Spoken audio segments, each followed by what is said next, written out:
What's up, you guys? Sean Ross Sapp, managing editor of Fightful.com here. November 6th, Monday Night Raw from the UK. We covered a lot of stuff this weekend. I had some news reports, Chris Jericho to New Japan. We had Impact Bound for Glory. I did a post-show there. There was UFC 217, probably the most momentous UFC show of all time. I'm a little under the weather right now, but please bear with me. Tons of stuff this weekend if you missed it on Fightful.com. A lot of exclusives, a lot of UFC contract news coming up. Let's go ahead and kick off with this Chris Jericho news. Alex Pawlowski, former associate editor of Fightful.com. What were your thoughts when you heard Chris Jericho versus Kenny Omega at Wrestle Kingdom? I thought that I wanted to be a fly on the wall of Vince McMahon's office. That's what I wanted.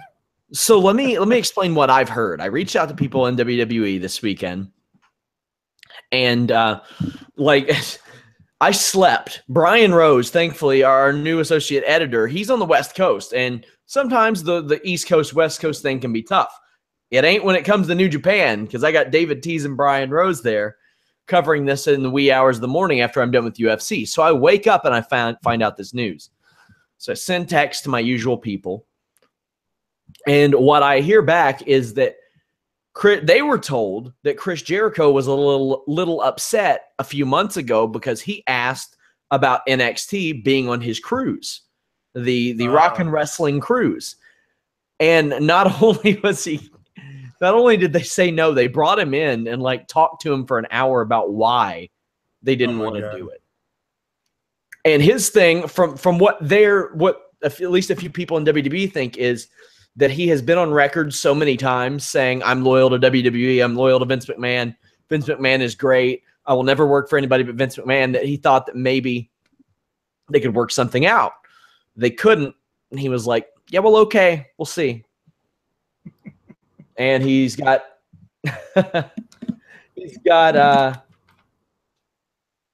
Ring of Honor on his cruise and New Japan on his schedule. How about that?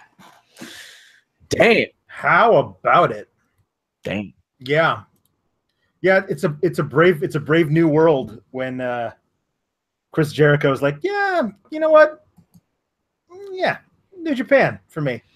And that's huge. It's a huge thing. Yeah. Oh yeah.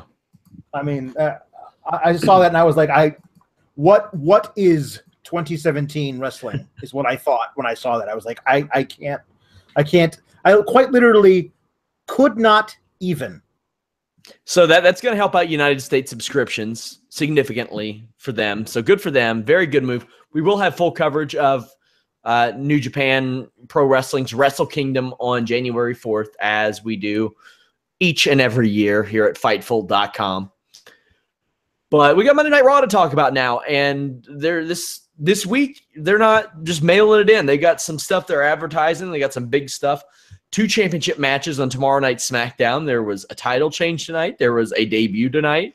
There was a guitar on a pole tonight. That also happened.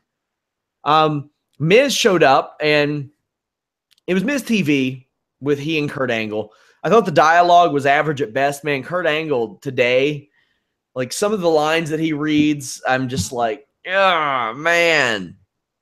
It's rough, Alex. It is rough. But the Miz isn't rough. The Miz is your top champ in the Fed. He's the top champ in all of WWE. Because, if you're going to argue Brock Lesnar, wake me up when he shows up more than once a month. And it's not gender. It's just not. So who else is it as far as the singles champs go? It's absolutely the Miz, and his stuff that he's been doing with Baron Corbin on Twitter, now bleeding over into on TV, and maybe I'm going to eat my words. I thought there was no shot they were going to have the Miz versus Baron Corbin at Survivor Series, but it looks like they're going through with it, and honestly, I'm kind of cool with it now. The Miz is absolutely the most babyface heel like that I've ever seen. Like, I totally root for the guy because he's so good at it. We're going to talk about later, stuff that happens between him and Braun, but he's beyond great. Yeah. Miz says that Angle tried to disband the Miz Taraj. Like, that makes me wonder if Angle shot up Bo with the mumps or something, like injected him with a needle full of the mumps. Miz seems to think that Braun being added to Team Raw and him being attacked were some sort of conspiracy by Angle. Kurt kind of confirms that because he says that Strowman being added to the Survivor Series team was contingent on him getting a match with The Miz tonight. This was a good reveal and a great reaction from Miz. Like I said, some of Angle's lines are kind of wooden, but he played this up real well, man. Yeah, my favorite thing is just Kurt being a damn dirty liar in this segment because the Miz says hey, it proves what I'm saying, that you were rewarding him for beating us up because you just gave him the spot on the Survivor Series team immediately afterwards. And Kurt Angle says, yeah, it had nothing to do with it. But if you actually go back and look at Kurt's tweet, he was like, because of what you did to The Miz last night, I'm putting you on the Survivor Series team. He basically just says, you made such an impression last night by implying Raj, that I'm putting you on the Survivor Series team. And honestly, if Braun Strowman isn't your first pick for a match like this, I mean, you're doing it wrong. So, that was great. The look on the Miz's face when he realized he was going to have to go up against Braun was priceless. Everything the Miz and the Miztourage did tonight was off the charts. Great. Yeah, I really enjoyed their stuff. So moving on, guitar on a pole match. Elias doesn't have his guitar. He's bummed out about it. He teases playing Wonderwall, which is pretty fantastic. I like that, but he heals the crowd. He's really good on the main roster. We've said this time and time again, but he's so much improved. Yeah, it's a kind of almost an inside joke because there's footage of them, I think, in Dublin over the weekend. Him and Gallows and Anderson and Bo Dallas actually singing Wonderwall as the crowd sings along. It's magical, and it's why wrestling is amazing. And so that was a great little inside joke. My favorite part of this whole deal, though, was him walking out to the ring and kind of absent-mindedly holding a guitar over his shoulder and then looking at his hand, realizing there's nothing in it, and kind of being sad about it. You'd be shocked. You'd be shocked to learn that he was interrupted in the middle of his song. Yeah. Booker T's asked if he's ever been hit with a guitar, and given him, I'm surprised he didn't bring up Jeff Jarrett, but he did bring up Eric Watts. Oh my God, this is I mean, when you talk about nepotism. Not even the good Eric Watts, not the one from Tough Enough who was fighting to help his brother who had special needs and actually wrestled Max Swagger recently on NWA, but no, the bad Eric Watts. Bad Eric Watts, the guy whose dad was the president, like wasn't he the president of WCW at the time or something like that? And he said, yeah, my kid is going to be a big-time wrestler, and just go ahead and Google Eric Watts dropkick, and you find out how good a professional wrestler Eric Watts was. But they were pushing that kid to the moon. And the fact that Booker T compared Jason Jordan to Eric Watts says it all. There wasn't a lot to this match. There was a nice drop kick and rolling Northern Light suplexes from Jordan. Then he wins. He cracks Elias with a guitar. There's no real story about this match. The match is later on backstage. Kurt Angle is like, this is going to be tough. So I hope you have thick skin. And I'm sure Jason Jordan's thinking, buddy, you don't even know. But he adds Jason Jordan to the Survivor Series team. I said on Twitter today, I was like, I hope that Jason Jordan turns on Team Raw, reveals that he was a plant and a hoax all along, and that Survivor Series or that Smackdown only did this. They screwed up Kurt Angle's life just to win a meaningless Survivor Series match. That's what I want. Yes. That's the culmination. Yeah, it's the only justification for what they've done. Like they apparently all the spoiler reports said that there were giant boos when he was announced in that backstage segment, and they really sweetened up the crowd noise during the backstage segment. But they cut to the crowd, and you could totally hear them still booing. Yeah, they were still boo. Like it wasn't just boo. Like these people were like this. Boo! Like you could hear the tail end of the boos, man. It was fantastic. Fantastic. Yeah. Terrible, but fantastic. So Jason Jordan's in the match. We hear that Roman Reigns is coming back next week. We'll approach that later. Cesaro talking with a mouth guard has got to be a rib at this point. I know he's got braces now, but it's got to be a rib. They talk, he and Sheamus talk angle to give him a title match. It's either a rib or just it makes Vince laugh. Oh, yeah, it does. That's it. That's it. Mike Rome was stoked to interview Sasha and Bayley, right? He got some of that good English shit. He was, hey, everybody. It was just the greatest goddamn women to ever wrestle in WWE. It's Bayley, and it's boss time. He was pumped, man. He was ready to go. Yeah. Yeah, there's some energy drinks you can only get over in Europe. It's 10 times a Red Bull. I'm thinking he might have dipped into those. Somebody asked me to expand on the tweet that I suggested that Jason Jordan and Angle have a match. Yeah, I just said that he should really mess up Kurt at Survivor Series, write Kurt off for a couple of months. Jordan can heel on Raw or SmackDown, whatever it is. You can say that he went the extra mile. SmackDown made him sign with Raw and is still paying him too. But now the whole roster hates him.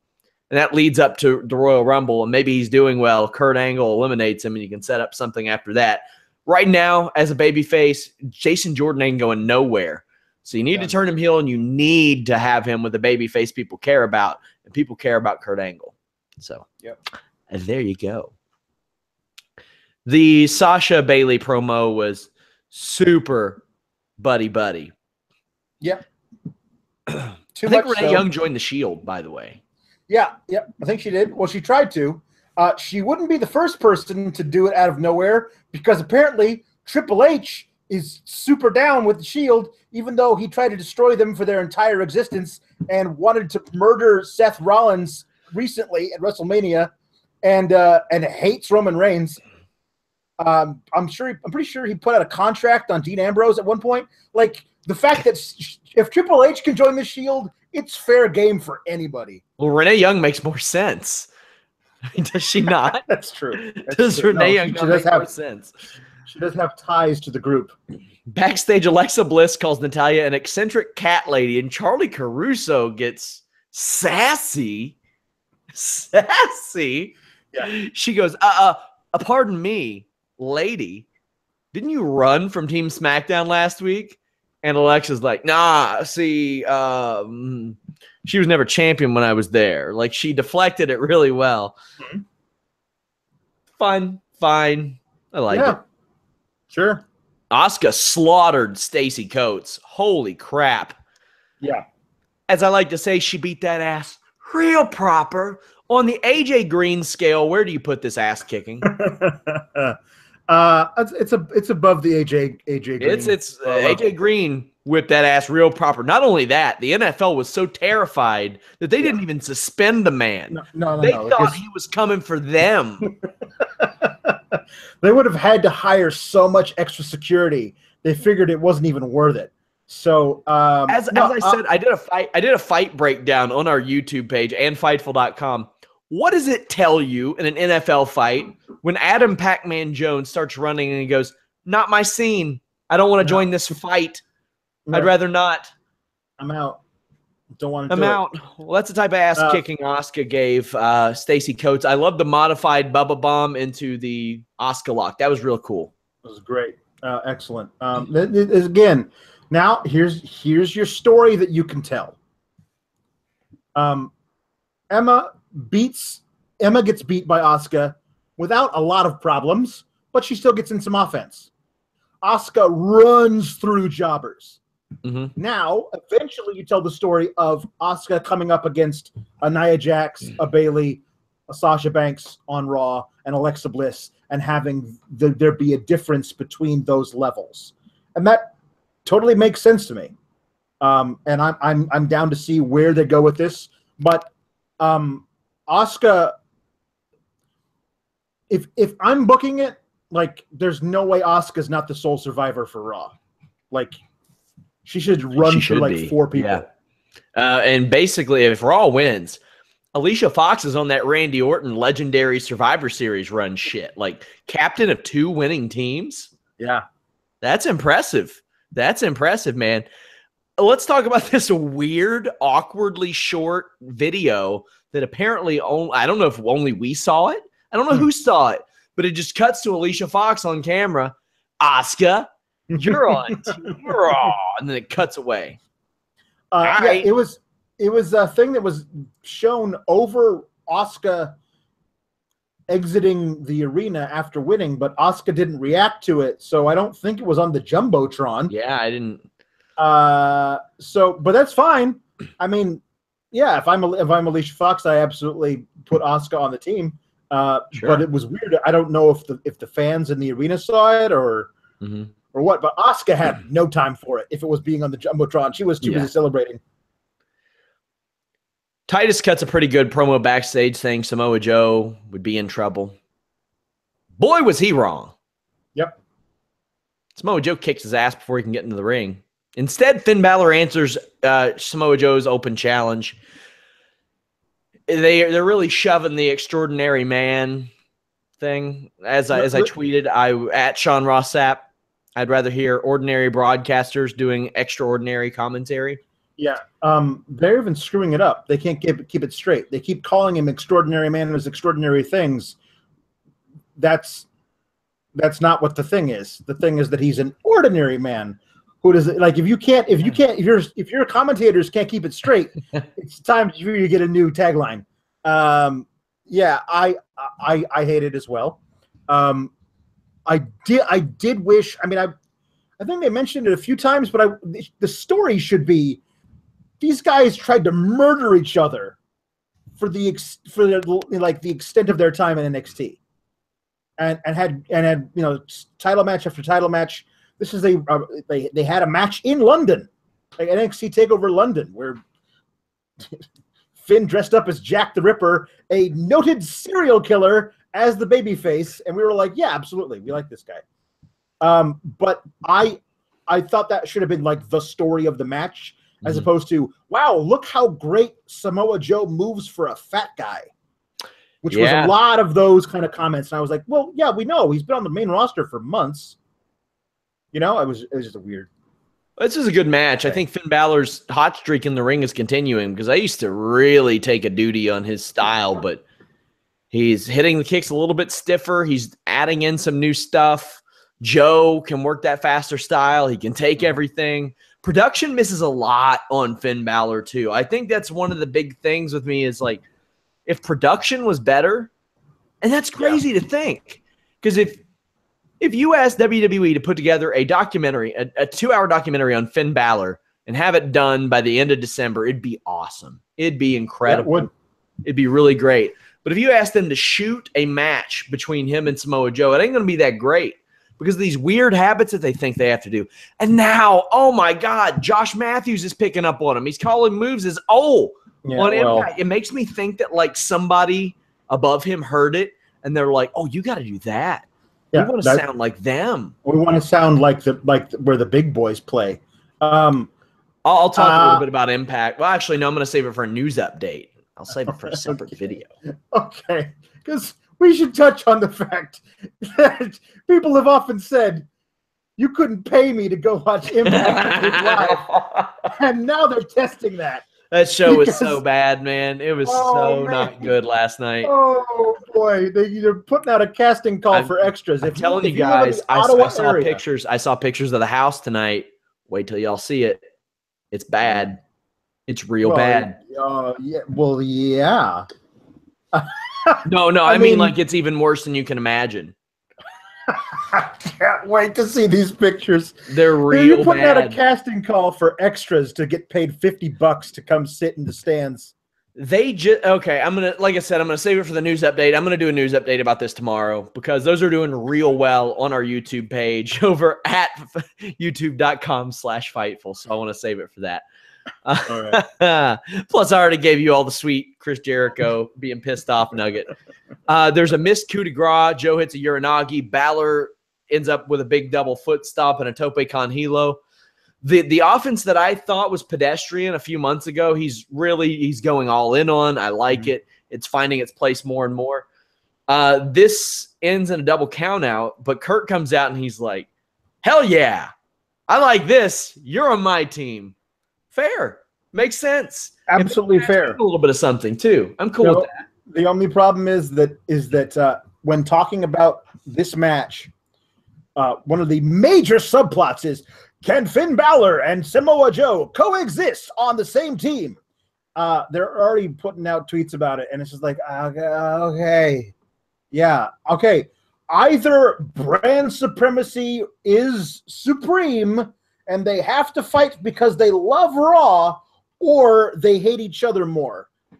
Like, which is it? Like, because you have guys who have hated each other for years on the same team, back and forth. So, I guess, whatever. It's just a weird thing of they have to shoehorn that in that subplot. Like, yes, I don't feel like there's a danger of Samoa Joe slapping the coquina clutch on Finn Balor during the Survivor Series match, but they want me to think that's a possibility, and that's stupid. Sasha Banks and Bayley defeated Alicia Fox and Nia Jax. Bayley is super over in the UK. It reminded me of better days. Yeah, well, this is the thing, is that she's never been not over in the UK. Like, the UK will always love her because they have a wonderful sing-songy chant that they can yell at her, and they love it, and it's great. It's really heartwarming because this is the kind of response that, had you booked her correctly, she would be getting everywhere that she goes. Do you think that Gable gets sang to tomorrow night? I hope so. He deserves it. I really do. He does. There's an article up on Fightful.com about him saying that promo class in NXT was gut-wrenching for him. That is up on Fightful.com right now. Nia Jax gets caught cheesing for the camera after the commercial. Did you see this? Yes, I did. Don't know how I feel. Yeah. I know how I feel about that. Like, good luck. What's the thing? Good luck, lady. Yeah, that's true. I listen. To me, it's hard for you to.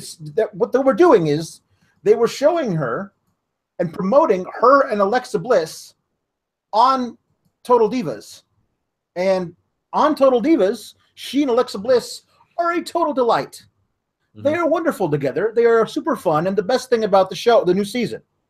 So, if you want her to be that, but only there, and then when she's on Raw, she has to be this menacing Hulk. You know what I mean? Like, there's obviously two sides to her. And I think it's kind of cool that before the bell rings, she's totally sweet. And she's like your mom's best friend. But when that bell rings, she'll F you up. That's not how they play it on TV, though. That's how they play it on Total Divas. Right. But I'm saying there's a way for them to get around that and have her be the best of both worlds. I think so, too. I don't think they should pigeonhole her into being that one thing. Especially, when you're promoting her on a separate show that you're heavily promoting as being something completely different. Allow her to be both things. This is pretty fundamental, solid. Alicia took a gross bump to the outside. New hair Nia is using snake eyes a little more lately. I like her adding that. Sasha's hot tag I thought was awesome. She did great. Right. Like, she didn't miss a beat. She hit all of her signature spots. I don't want to say all of her signature spots because she's got different ones with her knees all the time. Ends up beating Alicia. She looked really, really good. Sasha Banks was the star of this match by design, and it accomplished because I thought she did really good. Alicia, in her own crazy way, adds Sasha to the team, and Bayley looks distressed. Bailey get added to this match next week, or is it going to be some kind of swerve? No, it'll be somebody else. I mean, please let it be somebody else so that or she does, but then she screws up or something. Like, let this be the thing that propels us toward the inevitable Sasha and Bailey turn on each other thing. Because the super buddy, super chummy promo backstage leading to Sasha being added to the team, but Bailey not.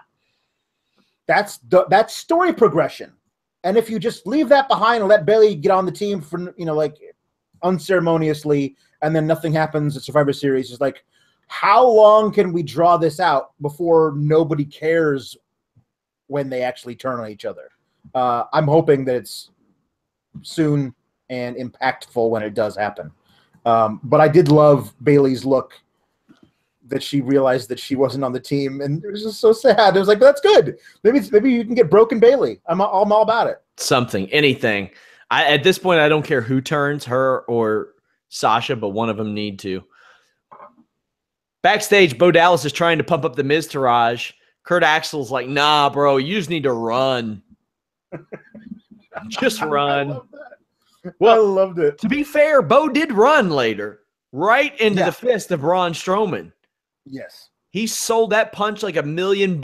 You would have never known that he had Ebola like 3 weeks ago.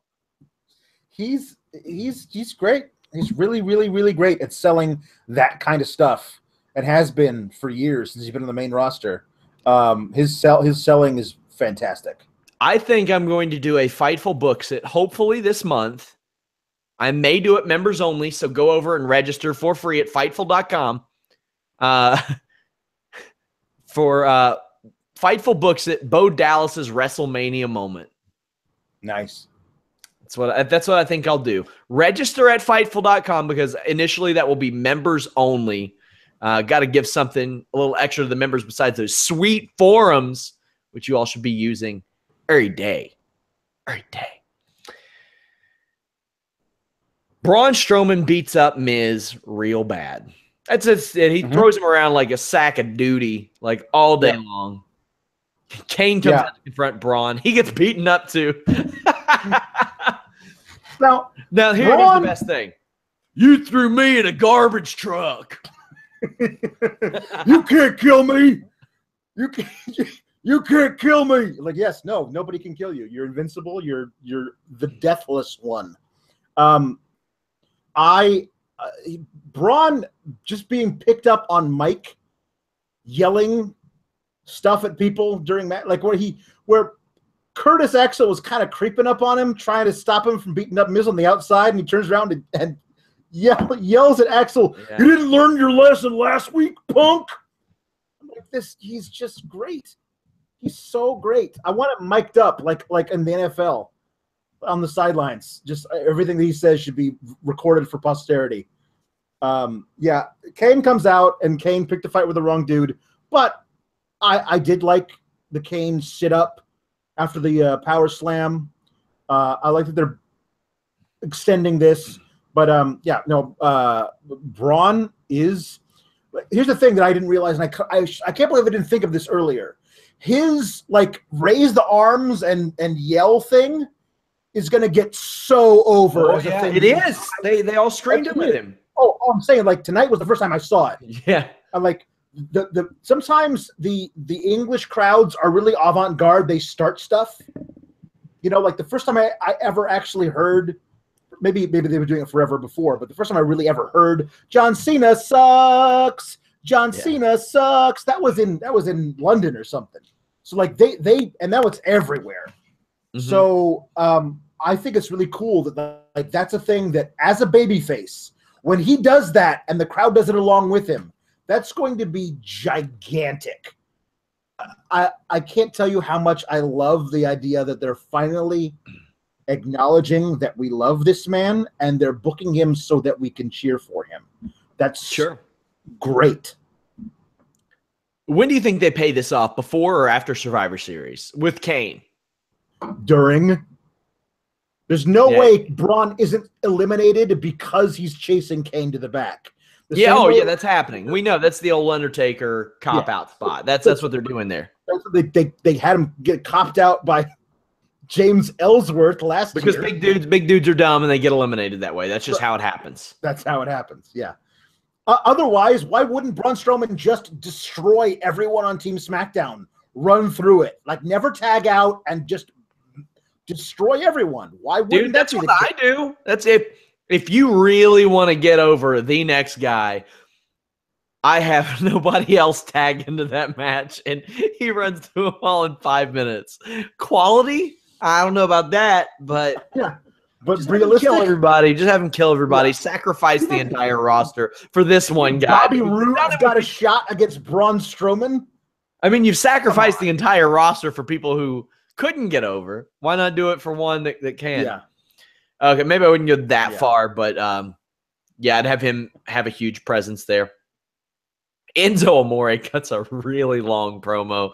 I thought it was hilarious because it was so long and because he didn't breathe, Alex. No, he just kept, it was rambling. He lost track of who he was supposed to be talking as, like the little kid or himself or somebody else. And yeah, no, it's fine. A lot of people hated it, but I would get that was the point. Like, to get you to really hate him, especially for the live crowd to really hate him, so that the payoff was going to be gigantic, and it was. Yeah. So Kalisto interrupts. He swings his arms in the air and chants Lucha. He looks so damn dorky when he does that. Mm-hmm. Yeah. Super dorky. And as he sits ringside, Pete Dunne's music hits. And I think Kurt's music was supposed to hit. Me too. Kurt's music was probably supposed to hit because Kurt comes out in the middle and says, "Here he is, Pete Dunne." If I'm Pete Dunne, I don't know, sawed off tosser or whatever the hell they say over there. Yeah, well, yeah. Whatever. Yeah. We got Pete Dunne with Poor Dunne production. Yeah. Enzo gets suplexed on the apron. This is really simple stuff. Enzo has an awesome looking face crusher out of this seated submission, like where he's got an arm hooked and he's throwing forearms. Like, I haven't seen that before. Maybe I missed it on 205 Live or something like that. I haven't seen it. But it also seems like the kind of thing that Pete Dunne would go up to him earlier in the night and say, "Hey, do this to me, guy. I've got so many moves, you can have one." It does seem like that. Dunne wins with one of his really cool moves, the bitter end. Yeah. This was cool. This is the right spot to put him in. I don't know yet if he's going to be around full-time or if it's a one-off. But this was very – what more could you ask for? Right. Well, we'll see what the reaction is, as far as, I don't know, YouTube views or whatever in the States, stuff like that. Because, I mean, he's super over in the UK because he's supposed to be. But, I mean, if they're not doing anything with these guys as an actual show or whatever, and they're not actually, which they should have done, bringing them over and making them full-time NXT members, then there's some cool stuff that you could do with this. I mean, especially because you have Pete Dunne, and a lot of the guys in the UK roster are under 205 pounds.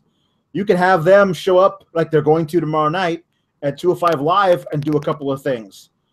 My thought, like, this is the thing I actually tweeted, and I retweeted it tonight. At one point, Jack Gallagher, back when he was a babyface, was like, my goal is to hold the UK championship and the cruiserweight title simultaneously. And I had an idea. I looked ahead and I said, the next time these guys are on Raw, RIP, in the division, Neville versus Tyler Bate versus Pete Dunne versus Jack Gallagher, 4-on-4 elimination match, a 4-way elimination match, winner take both belts. I think that would, especially if you did it tonight in front of this crowd, it would have, blown the whole roof off the place. So, but I'm still saying there's enough crossover there that you'd be kind of cool to see guys hold both belts. Honestly, when I read that Pete Dunne was coming in and challenging Enzo Amore, for some reason my brain was like, oh, cool, he wins the title tonight. I was like, oh, no, it's a non-title match. But I still would much rather see Pete Dunne have the cruiserweight title than Kalisto.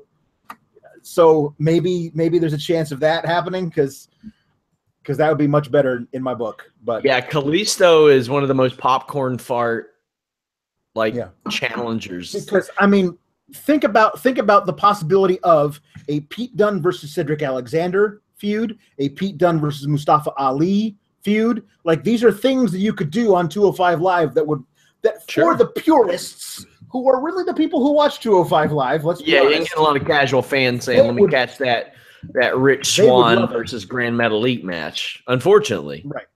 Yeah, I think good spot to put him in. It exposes him to the Raw viewers.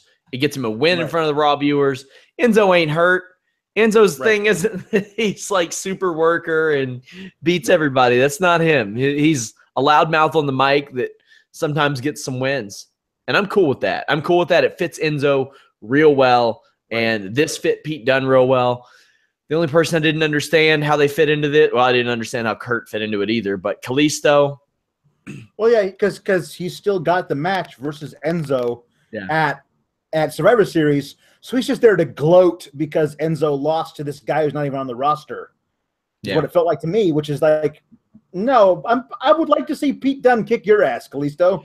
If they're not going to have Pete Dunne on Raw, I would love for him to like just pop up on SmackDown and be like, I'm exploring my options type of thing. That way, then if you don't bring him back to Raw, you can just say, I didn't like either one of your offers. I'll keep wrestling around the world and NXT and stuff like that, and he can just play that off. Yeah. I'm honestly wondering how many of the casuals are finding out for the first time tonight that there is such a thing as the United States, the UK champion. You know what I mean? Like, because it, he hasn't been on Raw yet. Like, they haven't really mentioned much about tournament and all that kind of stuff. It was back in January. If you were taking a month off, you might not have even known that this guy even existed in any capacity. Raw Tag Team Championships, we have new champions. Cesaro and Sheamus defeated the Shield to win the titles. Ambrose and Rollins flying all over the place. Rollins has really switched up his style to reflect that of the old Shield Seth Rollins. What do you think about that? I love it. I love it, and I even like Dean Ambrose. Like, there's the thing is that Dean Ambrose outside of the Shield, he just felt to me like he was just watered down version of that kind of a wacky guy. But is that your cat? It is my cat. It's my cat. What's its name? Yeah. His name is Simon. He's a cute little cat. Yeah. Well, sorry, Simon, you're not getting paid for this appearance. No, sorry, buddy. I thought for sure Ambrose was going to hit his rebound lariat. Of all the times, I thought he was going to hit it when Sheamus was knocking him into the second rope. Yeah.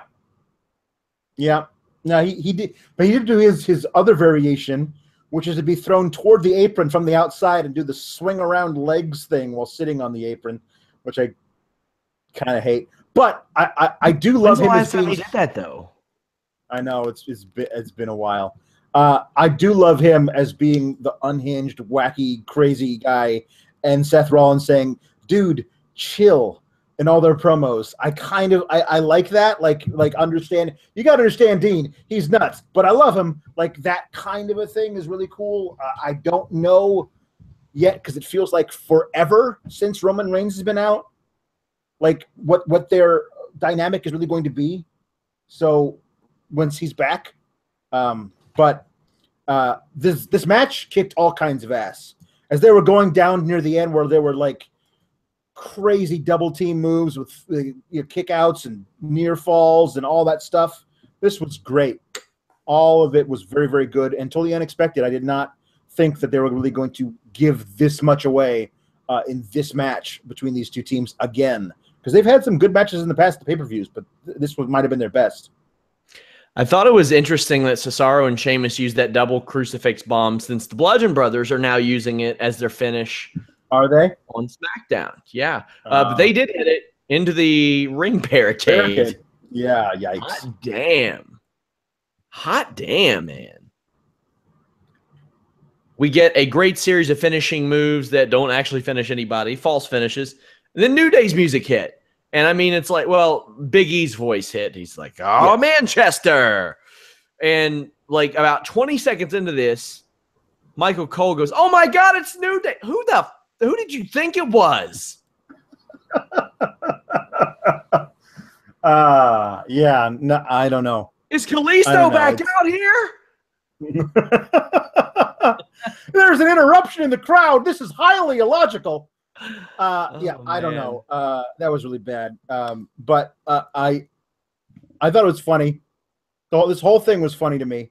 The funniest thing to me, and somebody might know this, the answer to this question. They cut to backstage, and it's Kurt Angle, Heath Slater, and Rhino. And for a second, I was like, I hope this is all he brings with him out to the ring. Like, that's all he could find as backup was Heath Slater and Rhino. But no, because bursting through a door is Braun. And Kurt Angle says, Braun, you go that way.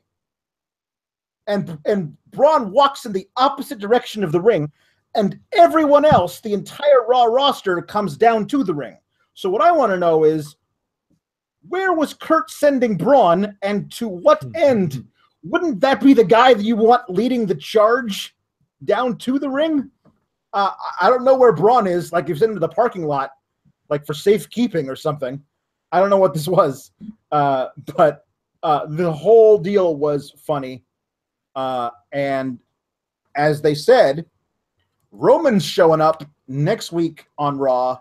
So it's looking mighty much like we're getting a New Day versus the Shield 3-on-3 match. Yeah, I'd be cool with that. I mean, there's no doubt Shield's going to win. The Raw locker room emptied. Sheamus Bro kicked Rollins. Sheamus and Cesaro win. So it looks like Sheamus and Cesaro versus the Usos. And I say that because the Usos have had babyface tendencies lately. Yeah. Like, they've done nothing heelish the last couple of weeks. And Gable and Jordan have been just straight up dicks. Yeah. Just dicks. Double turn. Yeah. And I think fans do want to like the Usos. It's hard to dislike them sometimes with some of the things they do. So I think that's the way that's going. I would not be surprised if for some reason Charlotte and Natalya switch spots and Charlotte ends up with the women's title on SmackDown. That's what I would do anyway. And then I'd have Charlotte beat Alexa Bliss because that's more of a marquee match. And that Survivor Series match doesn't necessarily need Charlotte. Plus, if you're going to have Raw win that match, it's better to have Natalya on the losing team than Charlotte to begin with, because then you don't have to beat Charlotte. It makes too much sense. But when I say that, it probably won't happen. Right. No, anything that makes sense is probably not likely. That's why I don't like to do the Fightful books it, because I like to make sense, and they don't always do that. No, right. This is, yeah, exactly.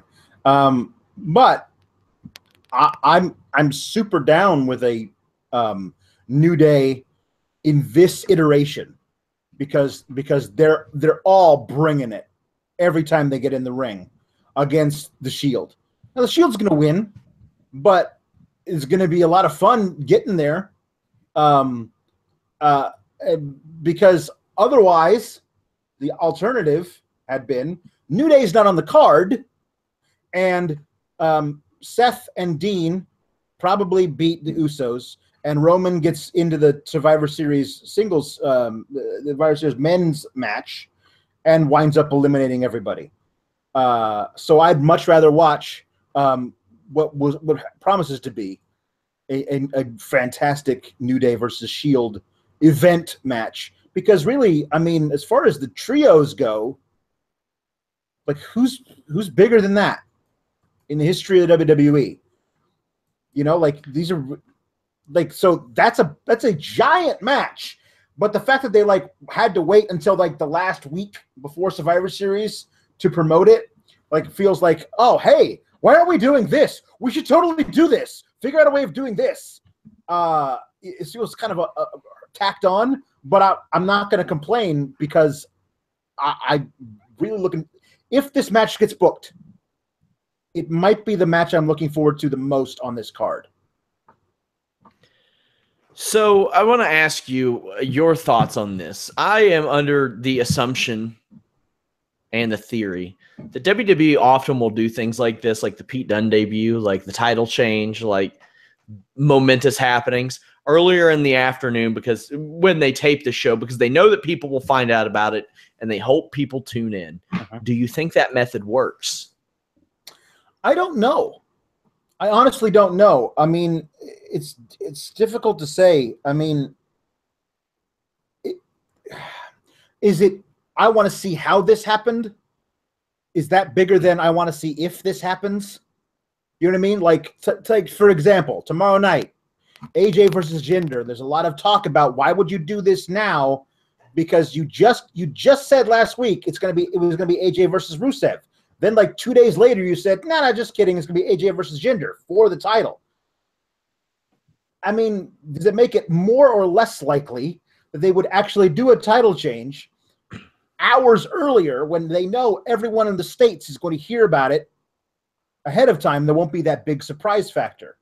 But if I hear that AJ is going to beat Jinder, you damn sure bet I'm going to tune in.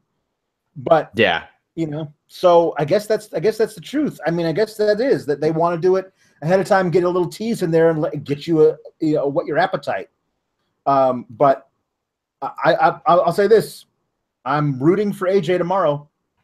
AJ versus Brock is a once in a lifetime event match. And Brock versus Jinder is a snooze fest that I would not watch if I was not paid to watch WWE Network. You know what I mean? Like, if I was not paid to watch the pay-per-view and then have a podcast about it, I just would like not really pay attention to it, like be in my phone, because it's going to be terrible. But AJ versus Brock, are you kidding me? Are you kidding me? That's something I'm interested in. I am. Guys, a little scheduling for tomorrow. We have the Holy Smokes MMA podcast tomorrow. Former UFC lightweight champion Frankie Edgar will appear on the show. Wednesday, The List and your boy at 3 p.m. Eastern. Of course, we have the post Smackdown show tomorrow night. I'm going to do a news update on the Impact seat filling, paying thing, and I'm going to be mean about it. There really is no other alternative. Yeah. I mean, and I could see, I saw the tweets from some of the people in Impact, and it was, I feel like I was the only damn guy who covered the thing. So I assumed that they were talking about me when they said reporters and bloggers and stuff. I didn't see a whole hell of a lot of other ones saying anything, much less negative things about the show. But I mean, I didn't like it. If you liked it, that's cool, man. But as I tweeted yesterday, if you've never been called a dumbass mark before in your life, go post a negative review of Impact, because it is insane what people will defend. It's okay. It's not that insane. I live in America, man. It's not that insane. No. But there's just so many things, like, and I'll give you all a little taste. Subscribe on YouTube, because some of these are YouTube exclusives and they go on our Fightful.com articles. By the way, guys, visit Fightful.com early and often. That way I can become #waterslide-rich. New Japan doesn't like Impact Wrestling. One of the reasons is because Impact Wrestling dressed Okada up as the goddamn Green Hornet, or as what, Kato from the Green Hornet? Yeah. Now, he wasn't the Okada that he is now, but they wanted him to do stuff.